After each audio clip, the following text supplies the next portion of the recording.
علی آلک و اصحابک یا حبیب اللہ الصلاۃ والسلام علیک یا نبی اللہ وعلی آلک و اصحابک یا نور اللہ۔ میرے پیارے اور محترم اسلامی بھائیوں اور مدنی چینل کے ناظرین، پاکستان کے شہر راولپنڈی کے علاقے راجہ بازار کے قریب مسجد عالم خان میں ہم موجود ہیں۔ سنت و بھرا اجتماع کا سلسلہ ہے۔ اللہ تبارک و تعالی ہم سب کا یہاں جمع ہونا اپنی بارگاہ میں قبول فرمائے۔ آئیے کچھ اچھی اچھی نیتیں کر لیتے ہیں۔ نبی پاک صلی اللہ تعالی علیہ وسلم کا فرمان عالی شان ہے، نیت المؤمن خیر من عملی۔ مومن کی نیت اس کے عمل سے بہتر ہوتی ہے۔ سب سے پہلے یہ نیت کرتے ہیں کہ اللہ کی رضا کے لیے اول تا آخر اجتماع میں شرکت کروں گا، بات چیت کرنے سے بچتے ہوئے، ادھر ادھر دیکھنے سے بچتے ہوئے، موبائل فون کے استعمال سے بچتے ہوئے، ممکن ہوا تو بیان کی تعظیم کی نیت سے دو زانوں بیٹھ کر بیان سنوں گا۔ تو درود پاک پڑھنے کے بے شمار فضائل و برکات ہیں۔ نبی پاک علیہ الصلوۃ والسلام کی بڑی پیاری حدیث پاک، پیارے آقا علیہ الصلوۃ والسلام نے ارشاد فرمایا، ثلاثۃ تحت ظل عرش اللہ یوم القیامہ یوم لا ظل الا ظلہ۔ نبی پاک علیہ الصلوۃ والسلام نے فرمایا، تین ایسے خوش نصیب ہیں جو قیامت کے دن عرش کے سائے میں ہوں گے، جس دن سوائے عرش کے کوئی سایہ نہ ہوگا۔ وہ تین خوش نصیب کون ہوں گے؟ پوچھا گیا، قیل من ہم یا رسول اللہ، یا رسول اللہ صلی اللہ علیہ وسلم وہ کون لوگ ہوں گے؟ فرمایا، قال من فرج عن مکروب، فرمایا جس نے میری کسی امتی کی تکلیف کو دور کیا۔ خوش نصیب ہیں وہ لوگ جو مسلمانوں کی تکلیف دور کرتے ہیں، اور اس کے برعکس وہ بندہ ڈرے جو کسی کو تکلیف میں مبتلا کرتا ہے، کہ تکلیف دور کرنے والے تو رب کو بڑے پسند، اللہ کے عرش کا سایہ بروز قیامت اسے ملے گا، لیکن جو تکلیف دینے والا ہوگا اس کا کیا بننا ہے؟ پھر فرمایا دوسرا شخص، فرمایا وَأَحْيَا سُنَّتِي، میری جس نے میری سنت کو زندہ کیا۔ اللہ سلامت رکھے امیر اہل سنت کو، دعوت اسلامی والوں کو، کہ الحمدللہ آج دعوت اسلامی کے مدنی ماحول کی برکت سے کئی سنتیں زندہ ہوئی ہیں۔ وہ سنتیں جو دیکھنے کو نہ ملتی تھیں، اب الحمدللہ لاکھوں لوگ اس کو اپنانے والے بن گئے۔ تو انشاءاللہ رب کی رحمت سے امید ہے کہ سنتوں کو زندہ کرنے والے اللہ کے عرش تلے قیامت کے دن جمع ہوں گے۔ تیسرا کون ہوگا؟ وہ اکثر الصلاۃ علیہ، میرے آقا نے فرمایا جس نے مجھ پر کثرت سے درود بھیجا۔ تو اب میرے پیارے اسلامی بھائیوں، درود پاک کی کثرت کرنا کس قدر ضروری ہے؟ انشاءاللہ روزانہ کم از کم منیمم 313 مرتبہ درود پاک پڑھوں گا، اور یہ کوئی بڑا کام نہیں۔ 12 منٹ اگر مخصوص کر دینا، الصلاۃ والسلام علیک یا رسول اللہ، یہ بھی ایک درود پاک ہے، صلی اللہ علیہ وسلم، صلی اللہ علی محمد صلی اللہ علیہ وسلم، یہ سب درود پاک ہے مختصر۔ اگر یہ پڑھنا شروع کر دیں تو 12-15 منٹ میں 313 درود پاک ہو جائیں گے، اور اتنی بڑی فضیلت حاصل ہو جائے گی۔ تو انشاءاللہ روزانہ پڑھیں گے انشاءاللہ۔ ایک بڑا ہی رکت انگیز، دلوں کو چھو لینے والا اور سبق آموز واقعہ پیش کرتا ہوں، اور پھر اسی واقعے کے ضمن میں کچھ مدنی پھول پیش کروں گا۔ جن اسلامی بھائیوں کے موبائل فون سائلنٹ نہ ہوں، ایک بار موبائل فون کو دیکھ لیں اور اس کو سائلنٹ کر لیں۔ میں بھی دیکھ لیتا ہوں، بعض اوقات ہمیں لگتا ہے سائلنٹ ہے، مگر وہ ہوتا نہیں اور بڑے بے موقع پہ بجتا ہے۔ اب بعض اوقات جب بجتا ہے نا تو بہت سارے پول بھی کھول دیتا ہے۔ اچھا خاصا مذہبی حلیے والا، اس کی جب بیل بجتی ہے تو بڑی عجیب و غریب بیل ہوتی ہے۔ آپ ذرا سوچیں کہ مسلمان ہو کر گانوں کی بیل رکھنا، میوزیکل ٹیون رکھنا، اور وہ بھی مسجد میں لے کر آنا۔ اب چونکہ بھول جاتے ہیں تو سائلنٹ بھی نہیں کرتے اور نماز میں بج رہا ہوتا ہے۔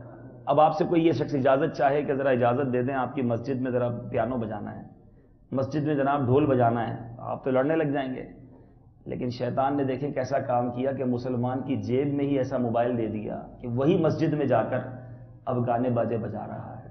ذرا سوچیں، یہ مسجد اس لیے نہیں، اگر اللہ کا غضب ہوا تو کہیں ایسا نہ ہو آیا تو عبادت کرنے ہوں اور مسجد کی بے حرمتی کر کے رب کو ناراض کر کے جاؤں. اور ایک مسئلہ بھی سمجھ لیں کہ اگر نماز کے دوران کسی کا موبائل فون بج جائے اور اب وہ سارے نمازیوں کو تنگ کرنے کی بجائے اس پر یہ لازم ہے کہ پہلے تو کوشش کرے کہ عمل قلیل کے ذریعے، یعنی ایک ہاتھ سے اگر بٹن دبا کر بند کر سکتا ہے، ایسا عمل جس سے دور والے کو یہ نہ لگے کہ یہ نماز سے باہر ہے، تو موبائل فون کی بیل بند کر دے.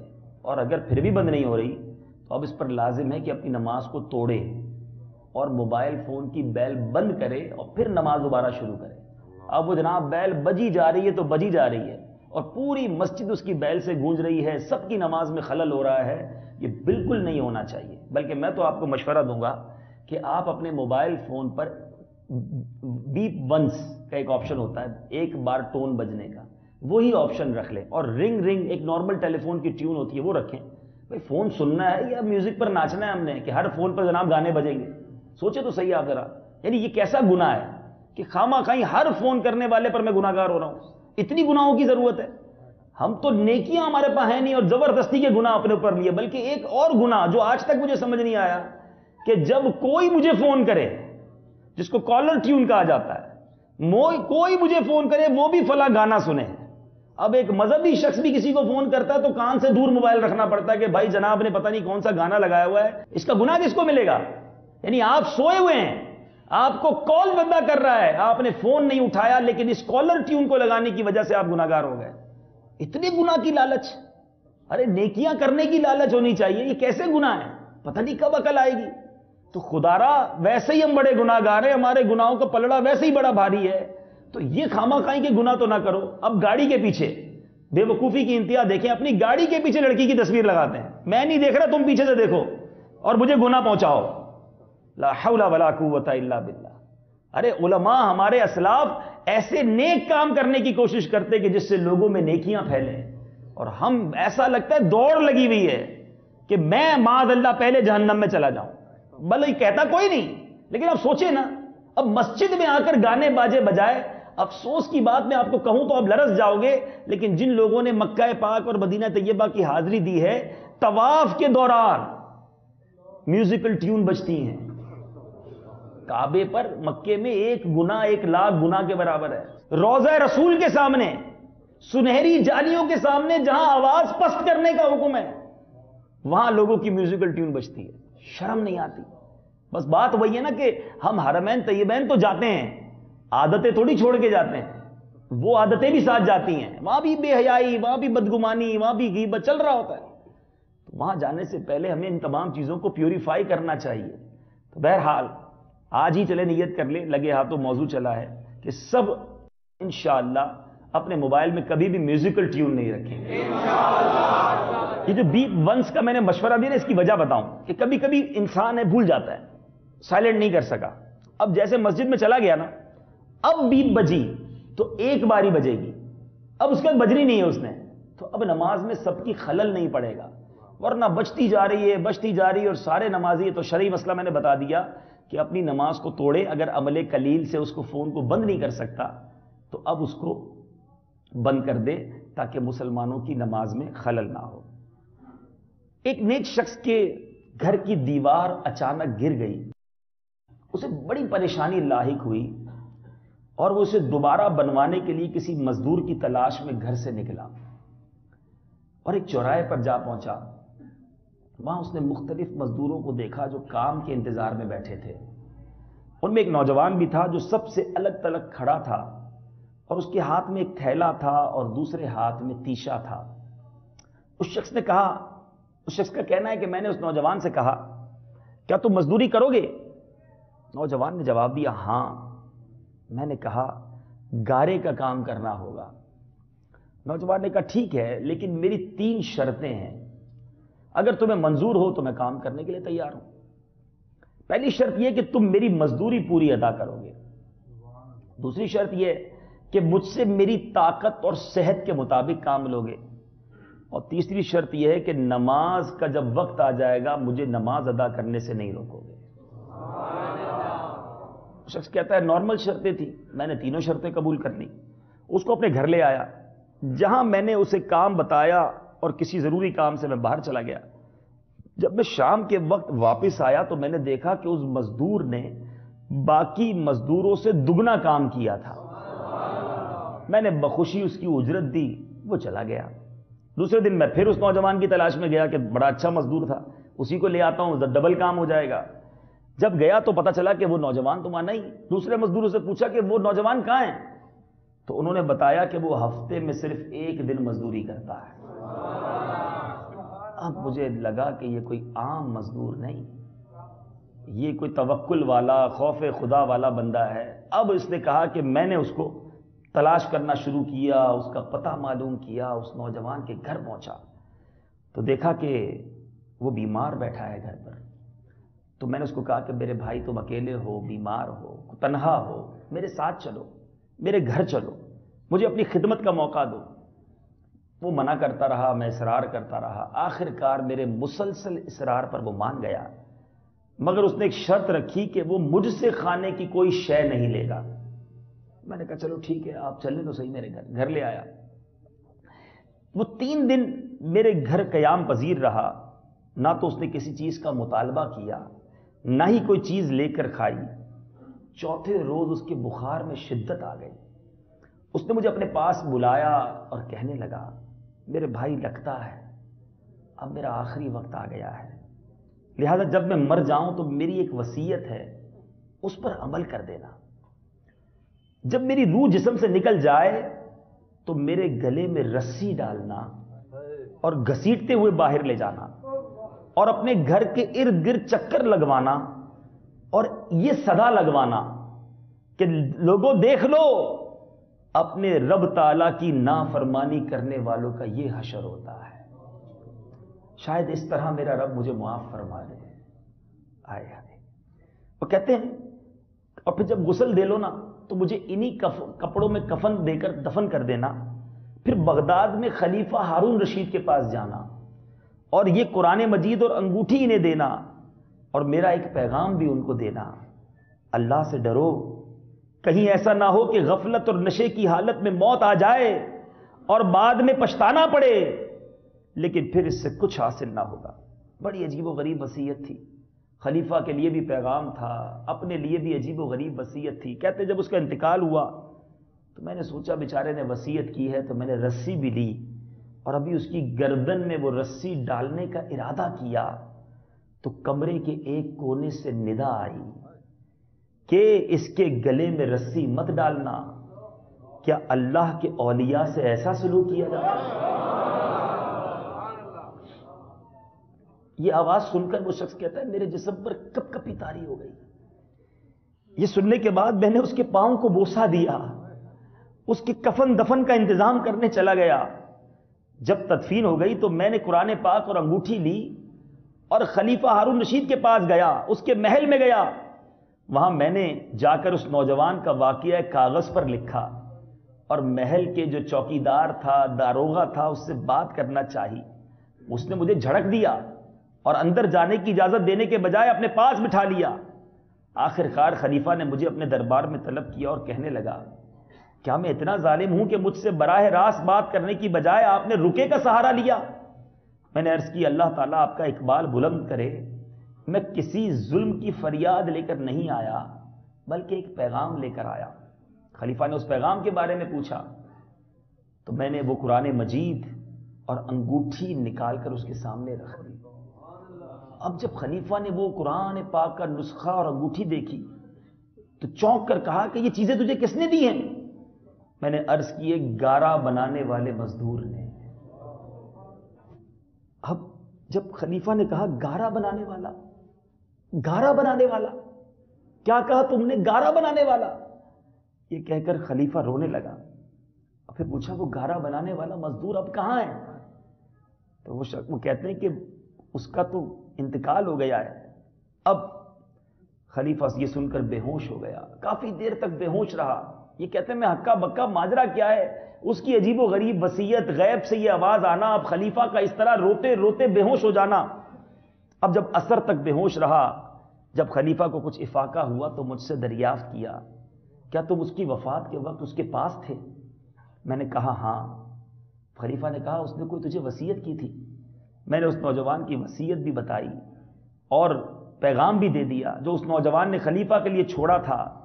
جب خلیفہ نے یہ ساری باتیں سنی تو مزید غمگین ہو گیا، اپنے سر سے امامہ اتارا، اپنے کپڑے چاک کر ڈالے اور کہنے لگا، اے مجھے نصیحت کرنے والے، اے میرے زاہد و پارسا، اے میرے شفیق۔ اس طرح کے بہت سے القابات خلیفہ نے اس مرنے والے نوجوان کو دیے اور مسلسل آنسو بھی بہاتا رہا۔ یہ سارا معاملہ دیکھ کر میری حیرانی اور پریشانی میں مزید اضافہ ہو گیا۔ خلیفہ ایک عام سے مزدور کے لیے اس قدر غمزدہ کیوں ہے؟ جب رات ہوئی تو خلیفہ نے مجھ سے کہا کہ مجھے اس کی قبر پر لے چلو۔ میں اس کے ساتھ ہو لیا۔ خلیفہ چادر میں منہ چھپائے میرے پیچھے پیچھے چلنے لگا۔ جب ہم قبرستان میں پہنچے تو میں نے ایک قبر کی طرف اشارہ کر کے کہا کہ علی جا، یہ اس نوجوان کی قبر ہے۔ اب خلیفہ اس کی قبر سے لپٹ کر رونے لگا۔ پھر کچھ دیر رونے کے بعد اس کی قبر کے سرانے کھڑا ہو گیا اور مجھ سے کہنے لگا، یہ نوجوان کوئی اور نہیں، میرا بیٹا تھا، میری آنکھوں کی ٹھنڈک اور میرے جگر کا ٹکڑا تھا۔ ایک دن یہ رقص و سرور کی محفل میں گم تھا کہ مکتب میں کسی بچے نے یہ آیت کریمہ تلاوت کی، الم یأن للذین آمنوا ان تخشع قلوبہم لذکر اللہ۔ ترجمہ کنز الایمان، کیا ایمان والوں کو ابھی وہ وقت نہ آیا کہ ان کے دل جھک جائیں اللہ کی یاد کے لیے؟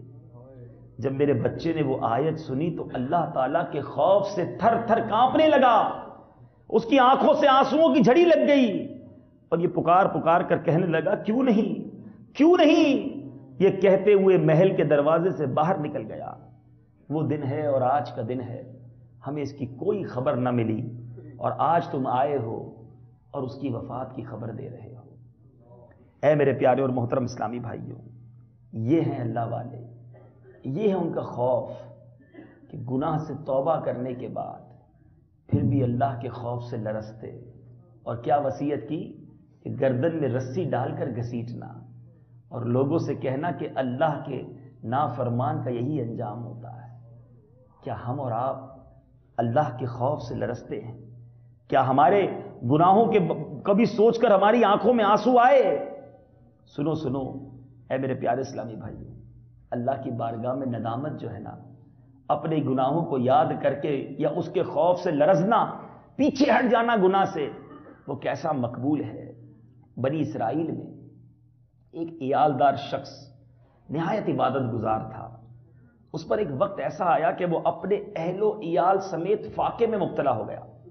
ایک دن اس نے مجبور ہو کر اپنی بیوی کو بچوں کے لیے کھانے کو کچھ لانے کے لیے بھیجا کہ جاؤ کچھ کھانا لے آؤ۔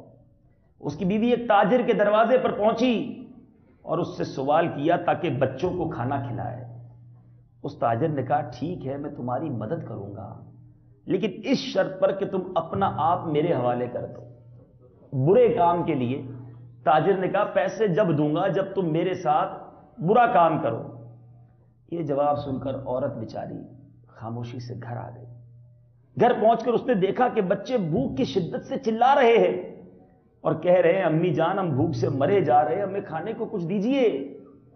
بچوں کی یہ حالت دیکھ کر ماں تھی نا، مجبوراً دوبارہ اس تاجر کے پاس گئی اور اسے اپنی مجبوری بتائی۔ تاجر نے پوچھا، کیا تمہیں میرا مطالبہ منظور ہے؟ اس عورت نے کہا ہاں۔ جب وہ دونوں تنہائی میں پہنچے، مرد نے اپنا مقصد پورا کرنا چاہا تو وہ عورت تھر تھر کانپنے لگی۔ قریب تھا کہ اس کے جسم کے جوڑ الگ ہو جائیں۔ اس کی یہ حالت دیکھ کر اس تاجر نے دریافت کیا، یہ تجھے کیا ہوا؟ عورت نے جواب دیا، مجھے اپنے رب تعالیٰ کا خوف ہے۔ یہ سن کر تاجر نے کہا، تم فقر و فاقہ کی حالت میں اپنے اللہ سے ڈرتی ہو، میں تو مالدار ہوں، مجھے زیادہ ڈرنا چاہیے۔ چنانچہ وہ گناہ کے ارادے سے باز آیا، اس عورت کی ضرورت بھی پوری کر دی۔ وہ عورت بہت سارا مال لے کر اپنے بچوں کے پاس آئی، بچے خوش ہو گئے۔ سنو سنو میرے رب کی کرم نوازی دیکھو، اس تاجر نے ایک گناہ چھوڑا نا، اللہ تعالیٰ نے سیدنا موسیٰ علیہ نبینا علیہ الصلوۃ والسلام کو وحی بھیجی، فلاں ابن فلاں کو بتا دیں کہ میں نے اس کے تمام گناہ بخش دیے۔ حضرت موسیٰ یہ پیغام لے کر اس آدمی کے پاس پہنچے اور اس سے پوچھا کہ شاید تو نے کوئی ایسی نیکی کی ہے جو تجھے یا تیرے رب کو معلوم ہے۔ اس شخص نے سارا واقعہ آپ کو بتا دیا، آپ نے بتایا اللہ تعالیٰ نے تیرے تمام گناہوں کی مغفرت کر دی ہے۔ حدیث پاک میں ہے نا، البر لا یبلا، نیکی پرانی نہیں ہوتی، والذنب لا ینسا، گناہ بھلایا نہیں جاتا، والدیان لا یموت، اور بدلہ دینے والا مرتا نہیں، اسے موت نہیں آنی۔ اے نیکیاں کرنے والوں تمہیں مبارک ہو، یہ نیکیاں ضائع نہیں کی جائیں گی، رب کے یہاں اس کا صلہ ملنا ہے۔ اور اے گناہ کرنے والوں یاد رکھو تم بھول گئے ہو گناہ، مگر یہ کہیں لکھے جا چکے ہیں، یہ کہیں نوٹ ہو چکے ہیں، اور کسی جگہ جا کر تمہیں جواب دینا ہے۔ اے میرے پیارے اور محترم اسلامی بھائی، بزرگ بڑی پیاری بات فرماتے ہیں کہ کبھی بھی لذت کی وجہ سے گناہ نہ کرو۔ بڑا انجوائمنٹ آتا ہے نا گناہ کرنے میں، فلمیں دیکھنے میں، گانے سننے میں، بے حیائی کے کام کرنے میں، لڑکیوں کو دیکھنے میں، دوستیاں کرنے میں، معاذ اللہ شراب پینے والے کو شراب پینے میں، حرام کمانے والے کو حرام کمانے میں بڑا لطف آتا ہے۔ فرماتے ہیں لذت کی وجہ سے گناہ نہ کرو، لذت ختم ہو جائے گی، گناہ باقی رہ جائے گا۔ فلم تو دیکھ لی، لذت گئی نا، آنکھیں حرام سے پر کری، جب وہ منظر گیا تو لذت چلی گئی، مگر اب گناہ باقی رہ گیا ہے، کہیں لکھ دیا گیا ہے، اور اس کا جواب دینا پڑے گا، اس پر سزا ہو سکتی ہے۔ پھر آگے فرماتے ہیں کبھی بھی مشقت کے لیے نیکی نہ چھوڑو۔ فجر میں اٹھنا بڑا بھاری لگتا ہے، کون اٹھے، بستر چھوڑے، مگر اٹھ جاؤ، تکلیف ہو رہی ہے نا، ڈیفیکلٹی ہو رہی، اٹھ جاؤ۔ فرماتے تکلیف ختم ہو جائے گی، اجر باقی رہ جائے گا۔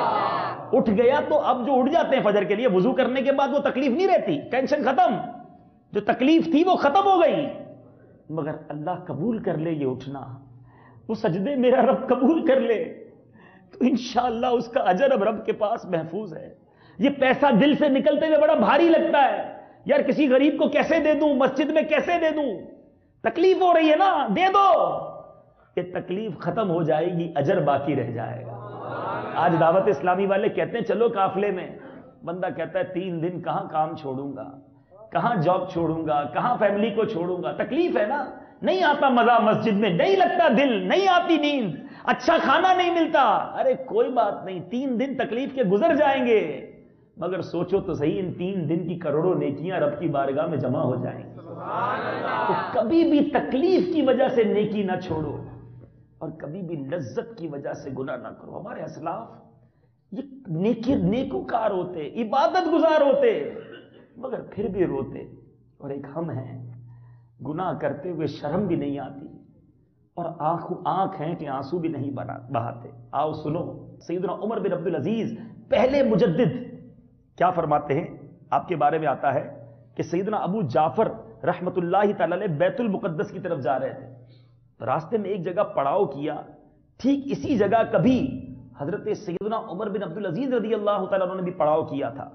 وہاں ایک راہب کے ساتھ حضرت سیدنا ابو جعفر سے ملاقات ہوئی۔ میں نے اس سے پوچھا کہ تم نے عمر بن عبدالعزیز میں کوئی منفرد بات دیکھی ہو تو بتاؤ۔ اور راہب کہنے لگا کہ ایک بار سیدنا عمر بن عبدالعزیز رضی اللہ تعالیٰ عنہ نے اس چھت پر قیام کیا تھا، رات کے وقت پرنالے سے، جو بارش کے لیے پرنالہ بنایا جاتا ہے، کہتے اس سے کچھ قطرے گرنا شروع ہوئے، میں نے آسمان کی طرف دیکھا تو آسمان پر کوئی بارش کا نشان بھی نہیں، بارش بھی نہیں ہو رہی۔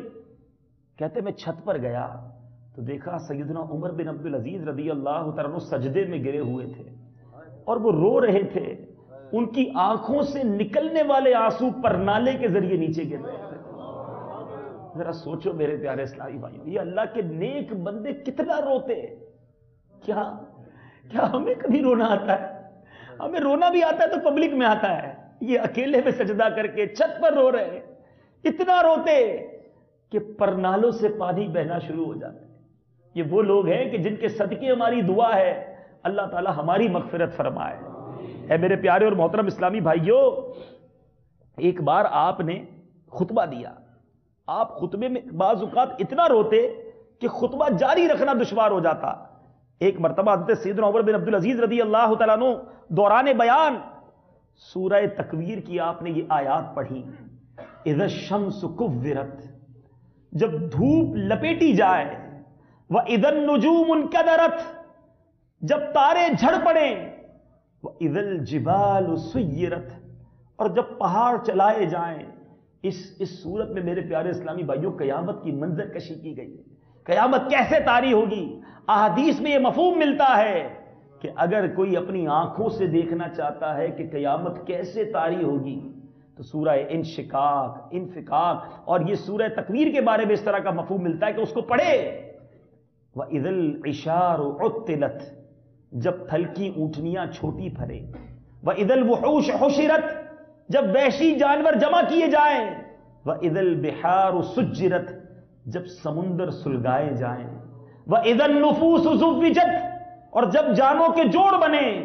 وَإِذَا الْمَوْءُودَةُ سُئِلَتْ، اور جب زندہ دبائی ہوئی سے پوچھا جائے بِأَيِّ ذَنبٍ قُتِلَتْ، کس خطا پر ماری گئی۔ وَإِذَا الصُّحُفُ نُشِرَتْ، جب نامہ اعمال کھولے جائیں۔ وَإِذَا السَّمَاءُ كُشِطَتْ، اور جب آسمان جگہ سے کھینچ لیا جائے۔ وَإِذَا الْجَحِيمُ سُعِّرَتْ، اور جب جہنم بھڑکایا جائے۔ جب 13ویں آیت پر پہنچے وَإِذَا الْجَنَّةُ أُزْلِفَتْ، جب جنت پاس لائی جائے تو نہ پڑھ سکے، فکر آخرت سے مغلوب ہو کر رو دیے۔ مسجد میں موجود لوگ بھی رونے لگے، یہاں تک کہ آہو بکا سے مسجد گونجنے لگی۔ اے میرے پیارے اسلامی بھائیو، ہم بھی تو قرآن پڑھتے ہیں، ہم بھی تو سنتے ہیں، کبھی ہمیں تو رونا نہیں آتا، کبھی ہم تو نہیں لرزتے، اور یہ رونا رلانا یہ نصیب والوں کا حصہ ہے۔ ہاں نبی پاک صلی اللہ تعالی علیہ وسلم خود ترغیب دلاتے کہ قرآن پڑھو، قرآن سنو تو آنکھوں سے آنسو بہیں۔ ایک بار نبی پاک علیہ الصلوۃ والسلام نے صحابہ کرام علیہ رضوان سے فرمایا، میں تمہارے سامنے سورہ تکاثر پڑھتا ہوں، تم میں سے جو روئے گا وہ جنت میں داخل ہوگا۔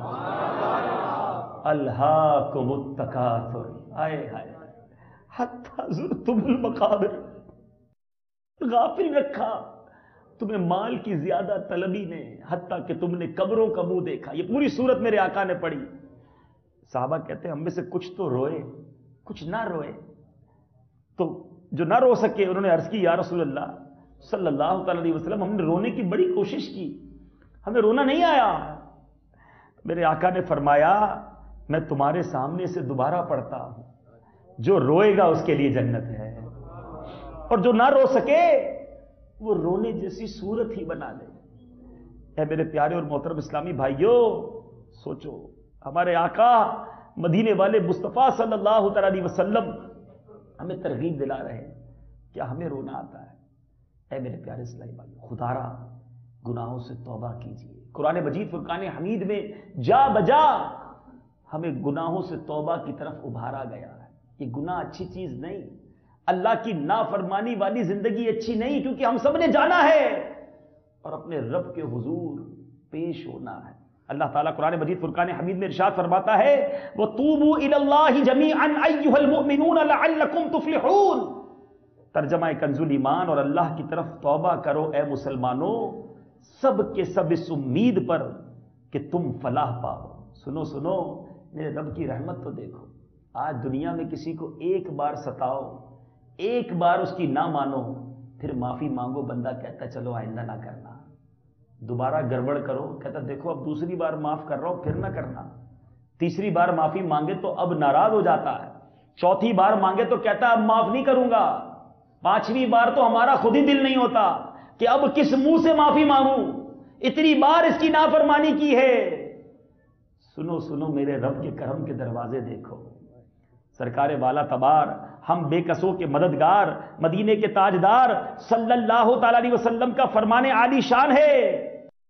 فرماتے ہیں کہ مغرب کی جانب ایک دروازہ ہے جس کی چوڑائی 40 یا 70 سال کی مسافت ہے، اللہ عز و جل نے اسے اس دن سے توبہ کے لیے کھول رکھا ہے جس دن سے آسمان اور زمین کو پیدا فرمایا، اور وہ اسے بند نہیں فرمائے گا یہاں تک کہ اس کی طرف سے سورج طلوع ہو۔ یعنی قیامت سے پہلے ایک وقت آئے گا، آج تو مشرق سے طلوع ہو کر مغرب میں غروب ہوتا ہے نا، ایک دن آئے گا جب مغرب سے طلوع ہوگا۔ فرمایا جس دن رب کی یہ نشانی آ جائے گی اب توبہ کا دروازہ بند ہو جائے گا. تو توبہ کا دروازہ کھول رکھا ہے میرے رب نے. وہ پکار رہا ہے, اس کی رحمت پکار رہی ہے. اب یہ بندہ ہے کہ یہ توبہ نہیں کرتا, رجوع نہیں لاتا. سنو سنو, خاتم المرسلین رحمت للعالمین صلی اللہ تعالی علیہ وسلم کا فرمان عالی شان ہے, بے شک اللہ عز و جل رات کے وقت اپنا دستے قدرت پھیلائے رکھتا ہے تاکہ دن کو گناہ کرنے والا توبہ کر لے, اور دن کے وقت اپنا دستے قدرت پھیلائے رکھتا ہے تاکہ رات کو گناہ کرنے والا توبہ کر لے, یہاں تک کہ سورج مغرب سے طلوع ہو. اے میرے پیارے اور محترم اسلامی بھائیوں اور مدنی چینل کے ناظرین, رب کی رحمت تو پکار رہی ہے. وہ چاہتا ہے میرے بندے بخشے جائیں, وہ چاہتا ہے معافی مانگ لے, وہ چاہتا ہے سجدہ کر لے, پکار لے اسے. ارے جو رب اتنا کریم ہو, اتنا رحیم ہو, معاف کرنے والا ہو, حدیثوں میں مفہوم ملتا ہے رب بندے سے اس کی ماں سے 70 گنا زیادہ پیار کرتا ہے. تو ایسے رب کی نافرمانی تو اچھی نہیں, ایسے رب کو ناراض کرنا تو اچھا نہیں. آج دنیا میں کوئی میرا خیال رکھے, مجھے تحفہ دے, مجھ پر احسان کرے, میں چاہتا ہوں وہ ناراض نہ ہو.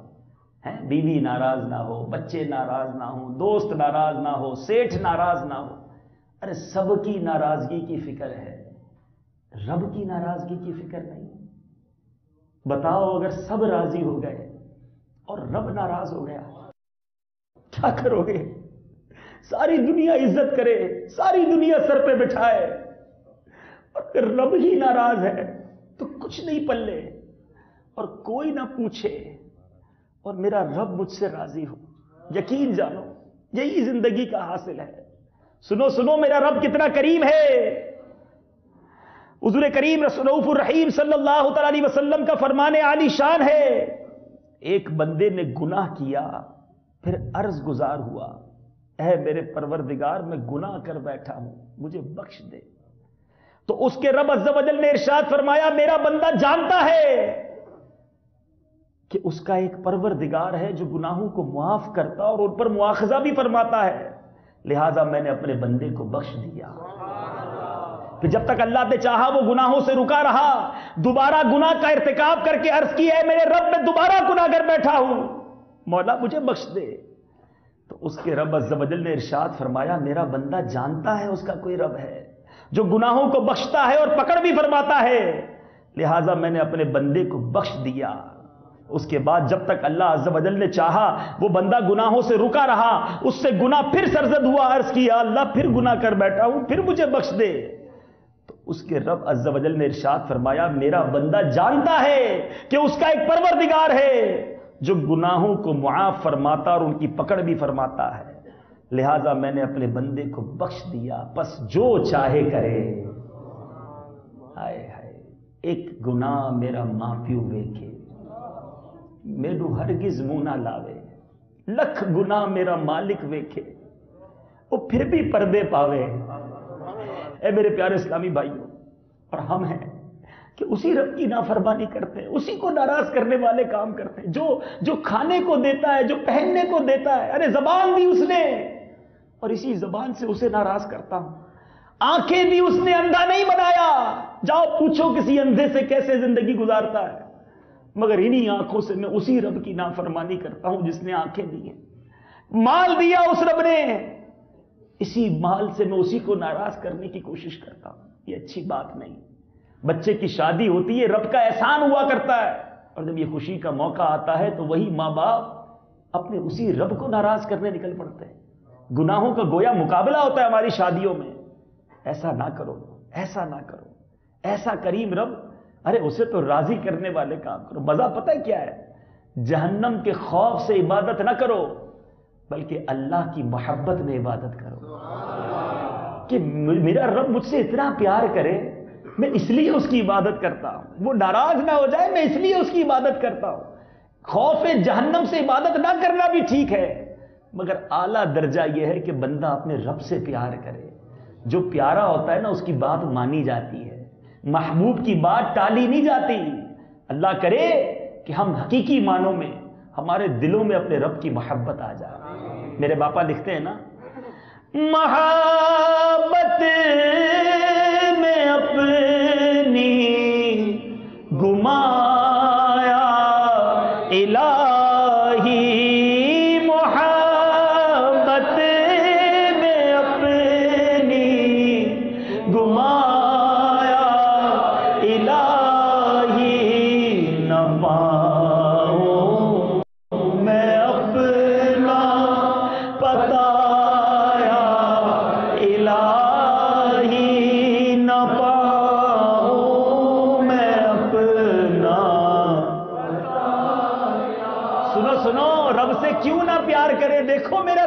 دیتا ہے. میرے آقا مدینے والے مصطفیٰ صلی اللہ تعالی علیہ وسلم کا فرمان عالی شان ہے, دنیا میں کوئی جرم کرو نا لوگ یاد رکھتے ہیں, کسی کا تھانے میں کیس پہنچ جائے بھلے وہ کیس ختم ہو جائے مگر اس کے کریکٹر پر ایک داغ رہ جاتا ہے کہ فلاں سال اس پر یہ کیس چلا تھا, اس نے یہ کام کیا تھا, کسی رجسٹر میں وہ مقدمہ لکھا رہتا ہے. مگر میرے رب کی رحمت دیکھو, میرے آقا فرماتے جب بندہ اپنے گناہوں سے توبہ کر لیتا ہے تو اللہ عز و جل اس کے محافظ فرشتوں اور اس کے اعضاء کو اس کے گناہ بھلا دیتا ہے.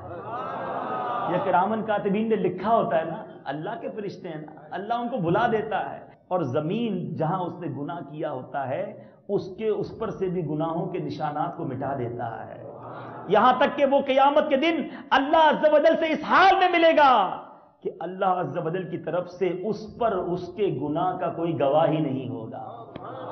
کیوں پیار نہ کرے رب سے؟ توبہ کر کے اللہ تعالیٰ اتنی کرم نوازیاں کرتا ہے. محبت میں اپنی گمایا محبت میں اپنی گمایا نفاؤں میں اپنا بتایا ہائے ہائے